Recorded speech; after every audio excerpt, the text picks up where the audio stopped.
Your initial offer for a real estate wholesaling deal doesn't matter at all. In today's video, I'm going to break down exactly why your initial offer absolutely holds no weight or should matter at all in your real estate wholesaling deals. And if you're sending offers to your sellers and you're putting care and really doing a lot of due diligence in it, like spending lots of time trying to formulate offers and really caring about the first initial offer, you need to watch this video. It absolutely doesn't matter. And I'm going to show you why. And I'm also going to use some tips on how to get the best prices and offers possible, because I'm telling you. Now, I have to make this video again because I get so many messages like crazy, like, Zach, the most I've ever made on a wholesaling deal is $10,000 to $15,000. How are you consistently doing $40,000 to $50,000 wholesaling real estate deals? And the answer is always, I'm going to say it all the time, is rapport. I build so much rapport with my sellers that I get the best prices possible.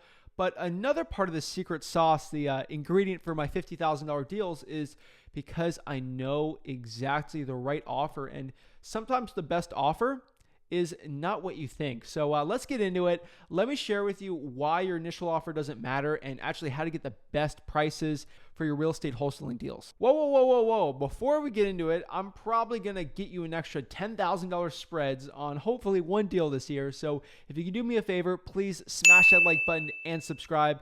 Get more content from me. Here at Flip with Rick, we are trying to help you get your first $100,000 in real estate wholesaling in profit absolutely for free, no paying for it at all. That's what I'm trying to do here. Okay, so I know half of you guys are actually watching this video with your arms crossed like this, giving me a disappointed face like, I can't believe this kid. Your initial offer doesn't matter? What are you talking about? Before every appointment, I sit down with 5 computers. I got 10 screens everywhere. I got the Fibonacci sequence going, and I'm calculating the greatest offer possible. This is going to be my initial offer. It's going to be absolute perfect. The seller's going to take it, and I'm going to make $5 million. Your initial offer doesn't matter. And the way that you're also presenting your offer will definitely screw up if you get the deal or not. Now, having the right price is very important, but the way you deliver your offer is absolutely even more important. Because if I go tell you, if I have an initial seller and the thing is worth $150,000 and I go present you and say this, would you take $135,000 for the house? Versus if I say, John, I looked at everything and, I can't believe, I really wish this property was worth a lot more, but because of the siding issue and really the roof needs a little more repairs, I don't know what I can do here. I mean, in a perfect world, if you were able to move to Louisiana here, if I was able to buy this property next month for $100,000, what would you say to that? Literally, the presentation is just like cooking. It's just like a very fancy 5-star, 6-star, I don't know how many stars restaurants go to, but let's say 5-star. It's like going to a 5-star restaurant. It's all about the presentation of the offer, the food. So you could probably have decent food, but if the presentation's out of this world, it's probably going to be really amazing. So remember, your offers is like a restaurant, more or less. You really need to present it very well, and you need to put more time in the presentation and the build-up to that offer than to see if the offer is quality, because in my personal opinion, you don't want your offers to be extremely high and the spreads low. That would be a high quality offer for the seller versus our offer, which is probably going to be less quality for the seller, which means if I had to give you a hot dog, which isn't the most high quality food possible, it's no T-bone steak, I'm going to present it in such a way to make it seem great. I'll call it like a pork sauvignon or something French in there and make it look really cool. I'll put some drizzles of ketchup and make it look really pretty and cool, and it'll justify selling it for $100. But the presentation of this offer is absolutely so important. Now, the best offer is no offer. So what do I mean by that? Now, obviously, you don't want to ever say the price first in your real estate wholesaling negotiations. So if you don't give the offer first and the motivated seller gives the offer first, you'll get probably one of their bottom line numbers, which you can go down from there and get the best spreads possible. And whoever gives the offer first usually has the least advantage. But if you're ever in a situation where you initially have to give an offer, what are you going to do? And really, in my personal opinion, again, you need to build that massive rapport out there that will give you the best chance of getting a deal accepted. I feel like the more rapport you build, it just it just adds an extra percentage or two on getting a deal accepted. And you can really walk in a deal that the average wholesaler will get a 40% chance of getting it done. And if you can build that rapport, you can turn that 40% into 75%. And it's just a numbers game from there. Let's say the property for this example is worth $150,000. That is what a cash buyer is willing to buy it for.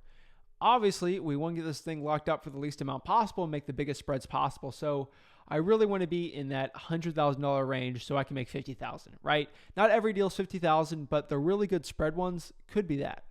So if I have this conversation with the seller and I basically ask, hey, how much, or I give a presentation like, how much do you want to sell this property for? And I let them say it and they say, I have no idea. And you're like, you have no idea what the property's worth? No. And you give an offer, let's say at $135,000, and they say yes, and then you make $15K. But what if we could change the way we offer so there's no offer? What I mean by this, I say, hey, Sally, how much do you want to sell the property for? And they tell me, Zach, I have no idea what this thing's worth. Okay. Well, Sally, would it be okay if I bought this property from you for $1? No, absolutely no. Never buy. I'd never let you sell this. Okay. Well, would it be okay with me selling this property for $2? No, never. Well, you obviously thinking about this, you have a price in your head. I mean, what price? And they'll say, $110,000. That's what I absolutely need. And then you get that price out of them. You just beat that $135,000 price he did, and you can negotiate there from $100 and get that $50,000 deal. This is why your initial offer doesn't matter, because you don't want to have an offer out there, but sometimes you're in a precarious situation. There's someone that says, you know what, Zach, I'm not going to say anything. You need to give me the offer first. You came into my house.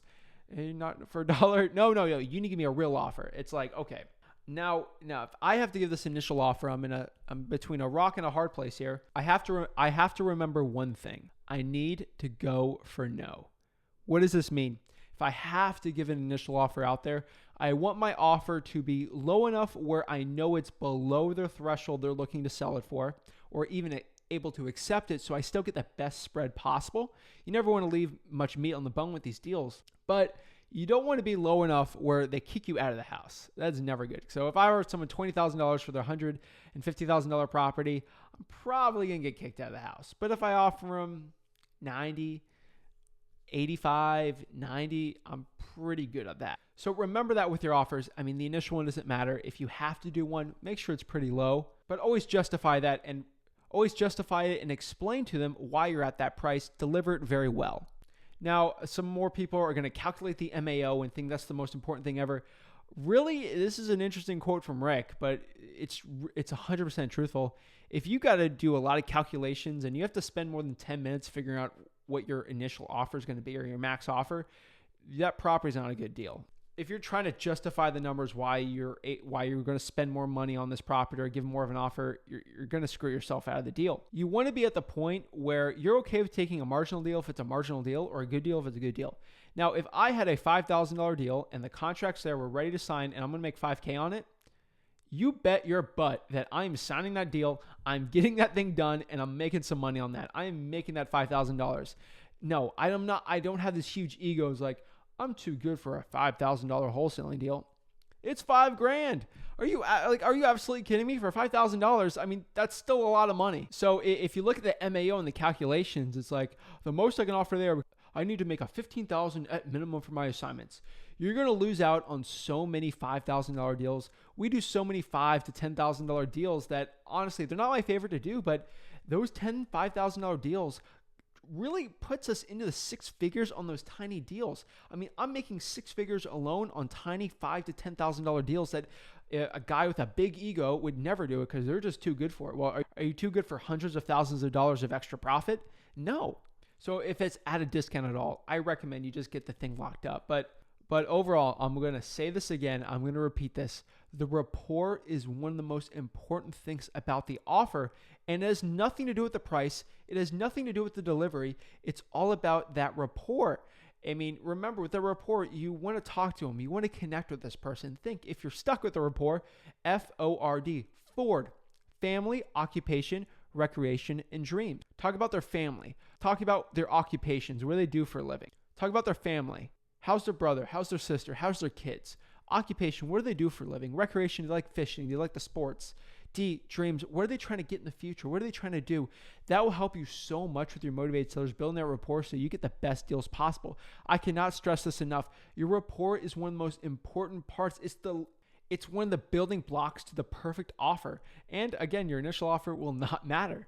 And that's it, guys. I mean, obviously, you're going to have objections. You're going to get through some of these in these deals, but really, your initial offer doesn't matter at all for your real estate wholesaling business. And hopefully, you got something out of this video. I mean, if there's one key takeaway you can get out of it is the best offer is no offer. I could say that a million times. I absolutely, truly believe that. And if you build the right rapport, you will get these monster $40,000, $50,000 assignments. They're real. They're out there. We post them all the time. It's not a little unicorn. Remember, in your markets, sometimes a $50,000 deal is not out there. It is possible, but there's a lot less of them. But there's tons of $15,000 deals. But if you really want to get in those bigger spreads, this is what I 100% recommend. So if you got any value out of this video, please smash that like button and subscribe. I appreciate the support you guys have been sharing. You've been giving and sharing. I truly appreciate it. I'm humbled every day of the support you guys give me. Thank you guys so much and have a blessed day.